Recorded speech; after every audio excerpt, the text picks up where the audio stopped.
السلام علیکم ناظرین کرام، شروع کرتی ہوں اللہ تعالیٰ کے بابرکت نام سے جو بڑا مہربان اور نہایت رحم والا ہے۔ حضور اقدس صلی اللہ علیہ وآلہ وسلم کی سب سے بڑی صاحبزادی حضرت زینب نبوت سے 10 برس پہلے، جبکہ حضور صلی اللہ علیہ وآلہ وسلم کی عمر شریف 30 برس کی تھی، پیدا ہوئیں اور خالزاد بھائی ابو العاص بن ربیع سے نکاح ہوا۔ ہجرت کے وقت حضور صلی اللہ علیہ وآلہ وسلم کے ساتھ نہ جا سکیں۔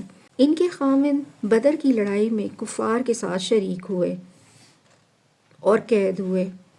اہل مکہ نے جب اپنی قیدیوں کی رہائی کے لیے فدیے ارسال کیے تو حضرت زینب رضی اللہ تعالیٰ عنہ نے بھی اپنے خاوند کی رہائی کے لیے مال بھیجا، جس میں وہ ہار بھی تھا جو حضرت ختیجہ رضی اللہ تعالیٰ عنہ نے جہیز میں دیا تھا۔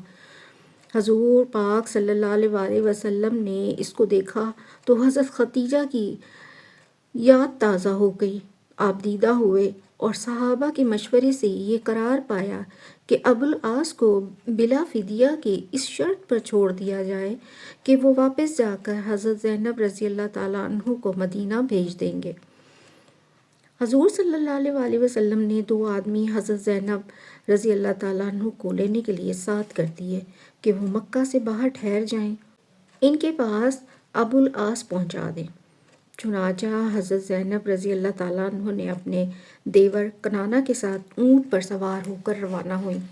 کفار کو جب اس کی خبر ہوئی تو آگ بگولا ہو گئے اور ایک جماعت مزاحمت کے لیے پہنچ گئی۔ ان میں حبار بن اسود جو حضرت ختیجہ رضی اللہ تعالیٰ عنہ کے چچا زاد بھائی کا لڑکا تھا اور اس لحاظ سے حضرت زینب رضی اللہ تعالیٰ عنہ کا بھائی تھا، کہا جاتا ہے کہ حبار ہی کو لکھا ہے کہ حضرت زینب رضی اللہ تعالیٰ عنہ کو نیزہ مارا، جس سے وہ زخمی ہو کر اونٹ سے گریں۔ چونکہ حاملہ تھیں اس وجہ سے بچہ بھی ضائع ہوا۔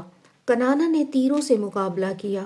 ابو سفیان نے کہا کہ محمد صلی اللہ علیہ وآلہ وسلم کی بیٹی اس طرح علل اعلان چلی جائے، یہ تو گوارا نہیں، اس وقت واپس چلو، پھر چپکے سے بھیج دینا۔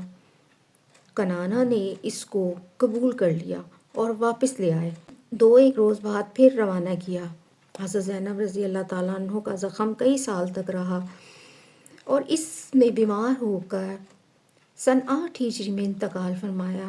حضور پاک صلی اللہ علیہ وآلہ وسلم نے ارشاد فرمایا کہ وہ میری سب سے اچھی بیٹی تھی جو میری محبت میں ستائی گئی۔ دفن کے وقت نبی اکرم صلی اللہ علیہ وآلہ وسلم خود قبر میں اترے اور دفن فرمایا۔ اترتے وقت بہت رنجیدہ تھے۔ جب باہر تشریف لائے تو چہرہ کھلا ہوا تھا۔ صحابہ رضی اللہ تعالیٰ عنہ نے دریافت کیا تو ارشاد فرمایا کہ مجھے زینب کے ضعف کا خیال تھا۔ میں نے دعا کی کہ قبر کی تنگی اور اس کی سختی اس سے ہٹا دی جائے۔ اللہ تعالیٰ نے اسے قبول فرما لیا۔